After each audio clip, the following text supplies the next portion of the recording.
There is no force more powerful than a woman determined to rise. There is no force more powerful than a woman determined to rise.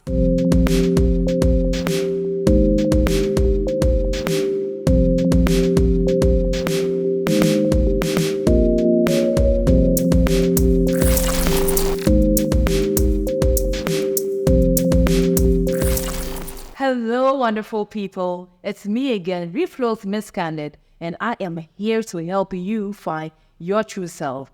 I am not an expert. I'm only here to express my views and opinions on issues that matter to us. So why don't you join me this and every Monday on REFLO'S TV for very interesting and insightful topics. This video is brought to you by REFLO'S sanitary pads. Your well-being is our #1 priority because you deserve the best and nothing less. So ladies, don't forget to go grab your REFLO'S sanitary pads today. It is super soft, super comfortable. We've come out with the heavy flow pads. They're on the market, so don't forget to go get yours if you are in need.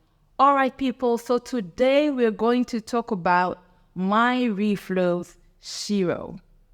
Today we're talking about my REFLO'S Shero. So who is a REFLO'S Shero?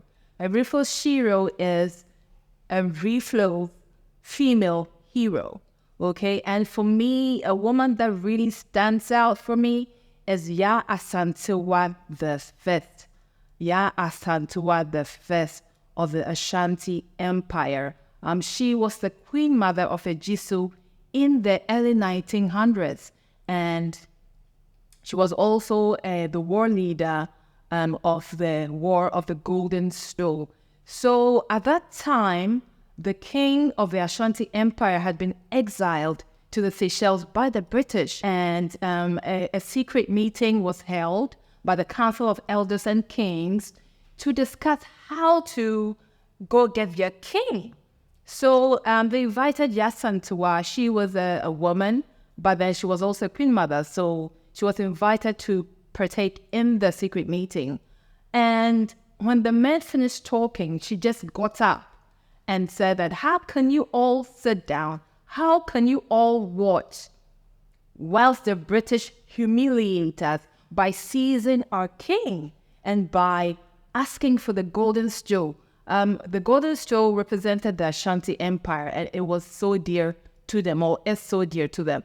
So she was just, she was just overwhelmed with so much anger. The men obviously were not happy with it, but they were scared of the British. The British had more sophisticated weapons, and so they were scared to face the British. But then she got up and said, how could you sit down? How could you sit down? She grabbed a gun on the side and fired a shot. That's how determined she was. She fired a shot among the men. And so the men decided that, that's in there.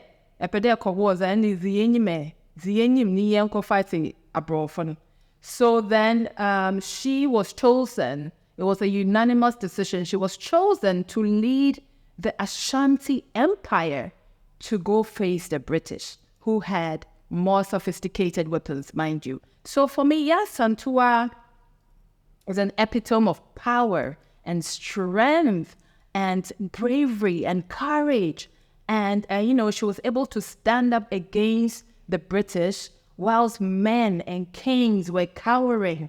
It's just when when I remember the story that I read in my history books, I get goosebumps because she's one woman that I admire so much.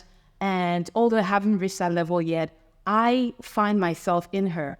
I do not sit back and watch while things go on. I am a voice for the underdog. I like to defend people who cannot, express their rights and express their thoughts. So she is someone that I really look up to. And I feel that we do not celebrate her enough. We do not celebrate our legends enough. We could even have like a Yaa Asantewaa Day. It doesn't have to be a holiday, but it could be a day where we remember her. We remember her courage and her strength, because it is, what she did was not in vain. She died in exile at the age of 80, but this caused a ripple effect because this led to Ghana, going on or forging on to face the British for independence. It happened years later, but then the men obviously realized that if a woman can face the British, why can't we? You see, so she actually started a movement. She started something. And so I think we can have a Yaa Asantewaa Day where, radio stations and TV stations, we play, stories about her to encourage and motivate the youth. I don't think the youth today have pride for our country. I don't think they have that kind of patriotism for the country. It's because we're lacking something in this country. And I think if we resurrect these legends and our heroes, then the youth can have someone to look up to say, okay, I want to be like that. I want to be brave like that. I want to be courageous like that. So on Yaa Asantewaa Day, we can, have plays and cinemas and theaters and, just remember her to just, reignite our passion for our country. All right. So as a mother, I look up to Yaa Asantewaa because, she wasn't just a queen. She was a mother as well. So I can identify with her because I'm not just a mother. I'm a working woman. I'm a career woman. I do things that men can also do. I don't limit myself by saying I'm a female so I can just give birth. There's so much more to being a woman. She was a mother. She was a queen. She was a war leader. And she was also a farmer, mind you. So she was a worker too. She was a queen, but she was working to feed her people. So, there's so much more that we can be as women. We can't just put ourselves in a box or limit ourselves and say that, okay, I'm a woman and that's it. There's so much more that God has brought us into this world to achieve. And we can all collectively contribute to the growth of our nation. All right, people. So tell me, who is your REFLO'S Shero?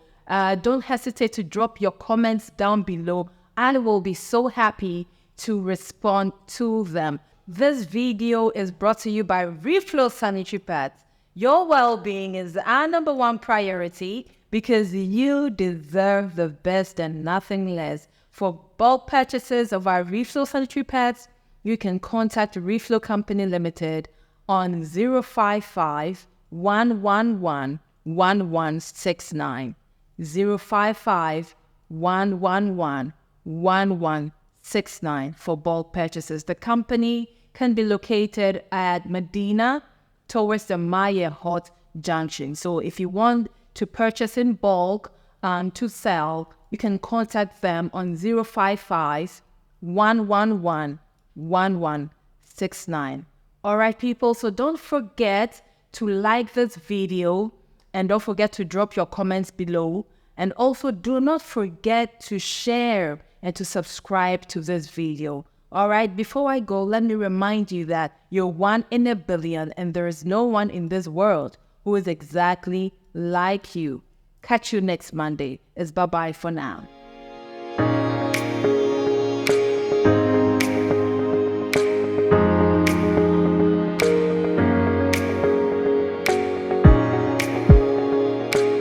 I have a doctor friend and she works at Kolebu and she told me that it happens a lot. They rush in these girls, who are taking concoction, but then it's too late and they die on the operating table. So we need to accept the pregnancy. It's already occurred.